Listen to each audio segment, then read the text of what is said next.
Next important, and I would say the most important reason, is the role of Sikandar Mirza in the imposition of martial law. As I told you کہ سکندر مرزا ایک ایسے شخص تھے کہ جس کے ہاتھ سے پازیٹیو کام ہونا، جس کے مائنڈ میں کوئی پازیٹیو تھنکنگ آنا، یہ پاسبل نہیں تھا.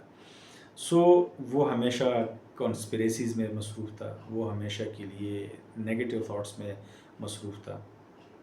سو اور انفارچونیٹلی اس کو یہ موقع ملا کہ وہ گورنر جنرل بنے اور پھر اس کے بعد پریزیڈنٹ بنے انڈر 1956 کانسٹیٹیوشن. اور یہ وہی بندہ تھا جس نے 3-4 پرائم منسٹرز کو چینج کر دیا، انکلوڈنگ چودھری محمد علی، حسین شہید سہروردی، آئی چندری گر اینڈ ملک فیروز خان نون. تو یہ 4 پرائم منسٹرز کو اس کے دور میں یہ آئے اور یہ چلے گئے. تو as I told you earlier کہ یہ الیکشن سے بھی ڈر رہے تھے، سو لہٰذا پاور کے اندر رہنا چاہتے تھے. تو اس کے لیے تو یہ ضروری تھا کہ وہ لانگر پیریڈ آف ٹائم کے لیے پاور میں رہیں. تو لہٰذا اس نے یہ کردار ادا کیا، پہلے نیگیٹو اینڈ فائنلی دین ہی imposed martial law on 7 October 1958. اور اس کے ساتھ اس کنسٹیٹیوشن کو اس نے ایبروگیٹ کیا جس کے تحت وہ پاکستان کے صدر تھے اور جس کو بنانے میں ہمیں کوئی 9-9.5 سال کا عرصہ لگا تھا. The assemblies, the National Assembly and the provincial assemblies were dissolved, and there was a ban imposed upon the political parties. پہلے پولیٹیکل پارٹی بنائی ریپبلکن، اس کے ذریعے سے کھیل کھیلا جاتا رہا، and finally he put a ban on the political parties. And martial law was declared throughout the country, and Sikandar Mirza appointed General Ayub Khan as the chief martial law administrator, and he himself continued as the president of Pakistan. He justified his action by claiming that politicians had created chaos, corruption and instability in the country. اس کا یہ خیال تھا کہ یہ جو caves ہے، یہ جو ملک میں پولیٹیکل انسٹیبلٹی ہے، یہ جو لا لیسنس ہے، یہ جو کانسٹیٹیوشنل سپرمیسی یا پارلیمنٹ سپرمیسی ہے، جسٹ خواب کی طرح ہے. سو اس کے لیے بجائے اس نے خود کو پولیٹیشنس کو، تمام پولیٹیشنس کے اوپر رسپانسبلٹی فکس کر دی، حالانکہ he was the most responsible person in this entire drama.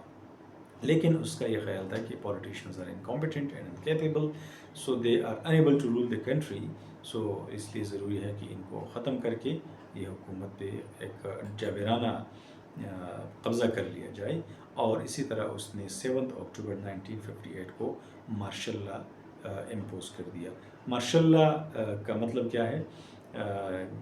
The role of military. Directly جب ملٹری انوالو ہو جاتی ہے، اختیارات کو اپنے قبضے میں لے لیتی ہے اور پولیٹیشنس کو سیٹ اسائڈ کر دیتی ہے، تو اس کو کہتے ہیں مارشل لا، جس میں سویلین اتھارٹی جو ہے وہ ملٹری اتھارٹی کے قبضے میں آ جاتی ہے.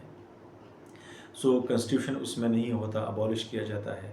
اس کے علاوہ سول لبرٹیز جو تھی یہ ریسٹرکٹ کیے جاتے ہیں. اور اسی طرح ملٹری اتھارٹی جو ہے وہ اسٹیٹ کو ڈائریکٹلی گورن کرتی ہے، اور ڈیموکریٹک انسٹیٹیوشنز جو ہے وہ ineffective ہو جاتی ہے. And all these happened in 1958 in Pakistan with the imposition of the first martial law. تو جنرل ایوب خان کو chief martial law administrator nominate کر دیا، اور سکندر مرزا جو تھے وہ بذات خود پریزیڈنٹ آف پاکستان کے طور پہ اس نے کنٹینیو کیا. اس کا یہ خیال تھا کہ he would continue for a longer period of time as the president of Pakistan along with Sikandar Mirza, along with General Ayub Khan as the chief martial law administrator. لیکن اس کا یہ خواب جو تھا یہ چکنا چور ہو گیا within the next 20 days.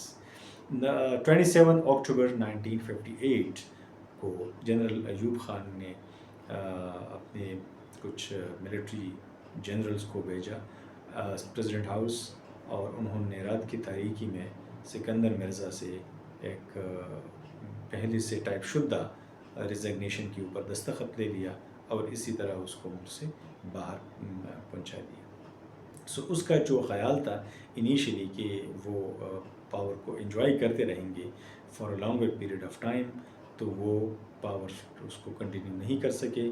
اور وہ ایون یہاں تک کہ اس کو ملک میں رہنے کی بھی پھر اس کے لیے جگہ نہیں تھی. He was exile to London, وہاں پر تھے اور آخر دم تک وہ لنڈن ہی کے اندر رہے. اور ایوب خان جو تھے he become the civil ruler of the country. وہ اب اکیلی تنہا ہی اس پورے ملک کے حکمران بنے، سیاہ و سفید کے مالک بنے. اور اسی طرح پاکستان میں ملٹری حکومت کا یا فوجی حکومت کا آغاز جو تھا وہ یہاں سے ہو گیا. So it actually marked the beginning of direct intervention اور direct military rule in the Pakistan history وچ was followed by some other generals.